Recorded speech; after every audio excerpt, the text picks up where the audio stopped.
I'm here with our brand new 2019 car, but also with last year's car, the 2018 W9.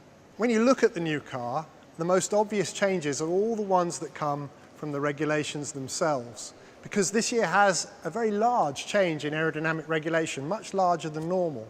It was a change that was conceived around about April last year, intended to make the cars better at overtaking one another, better at following one another closely round corners, and better as a racing spectacle. The main features of that regulation change you can see in the front wing of the car, the front brake ducts, the barge boards behind the front wheels, and in this rear wing. So, the big aerodynamic change then, what was the idea behind it? Well, if you look at every single Formula One car since 2009, they've all had one underlying aerodynamic theme, and that has been to try to manage the wake of the front tyres. These tyres create a lot of aerodynamic chaos behind them. They generate a nasty wake of low energy, chaotic air that if you allow that air to fall on your own car, then it damages that car's ability to generate downforce. So every year since 2009, we've been developing techniques to take the wake of this tyre and throw it away from the car, as far away from the car as we possibly can. And the main agents for throwing that wake outboard have been the front wing, these brake ducts, and the barge boards behind, all of which have been sort of snow ploughing air outboard away from the car, where it doesn't then fall on your own car. But sadly, it doesn't fall on your own car, it winds up on the car behind you and makes it much harder for that car then to follow you. Something which the fans of the sport don't like and we don't like either. So we all voted for a change to this regulation to try and limit the ability of the leading car to control the wake of its own tyre. And the consequence of that you see very, very clearly in the layout and design of the front end of this car. So you see on the front wing, much wider, more simple, without all of the features that were able to shovel air outboard. You also see front brake ducts that are much smaller as well, with fewer flicks and turning vanes on them for steering the air. And then behind the tyres, on the barge board area, you see a smaller barge board, again with less authority to try and shovel air outboard. So that makes a very big visual difference. Wider wing, and simpler stuff behind. And it's been our task over the last several months to try and take the impact of that regulation in our stride, to try and figure out what we're going to do to manage the performance of the car, because we still want not to have to eat this tyre wake. We still want to get that away from our car, but the regulations have been changed to reduce the tool set that we have to try and control it. So over the last few months, we've had a breathless time in the wind tunnel, trying step by step to find other ways, subtler ways, more clever ways of managing that front tyre wake so that we can keep the performance in our car that we enjoyed the year before. But it's not just the front of the car that has seen that aerodynamic change. You'll see it too at the back, with a rear wing that is much larger.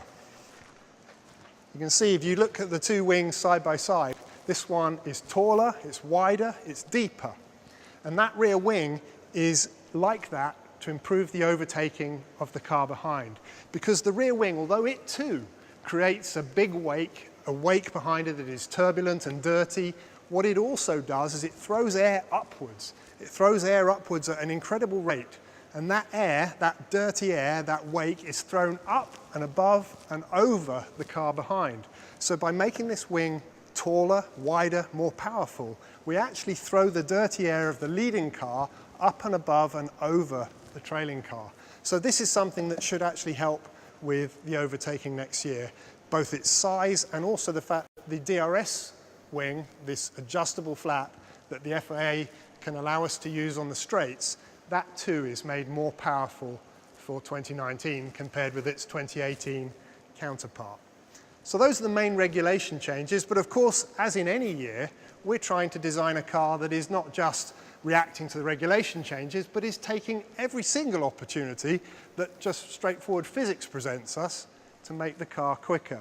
And we've done that, as we did in every season, on every teeny tiny part of the car, trying to get every bit of it pushed to the limit that we think we can get away with.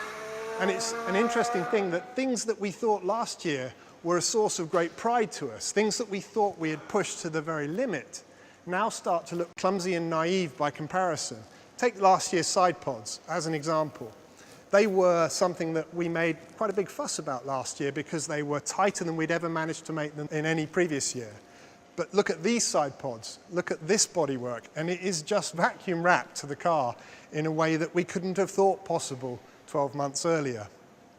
And similarly on the front suspension, once again we've been able to lift them further on this year's car. And the same is true everywhere. If you were to take the skin off this car and look underneath it, you'd find that in every part of the car it's been just pushed a bit tighter, made a bit stiffer, made a bit lighter, and just brought more performance. All of it adding up to get us something which we truly hope will be a competitive car once we start racing. And as excited as we are about this car, and we truly are excited about it, we know too that almost every square millimetre of this one is going to change once again by the time we get to the first race in Melbourne, because the rate of aerodynamic change at the moment with this new regulation is very rapid, meaning that this launch car will do the winter testing and then be replaced by a whole new set of clothes that we will take to Melbourne and then keep developing throughout the whole year.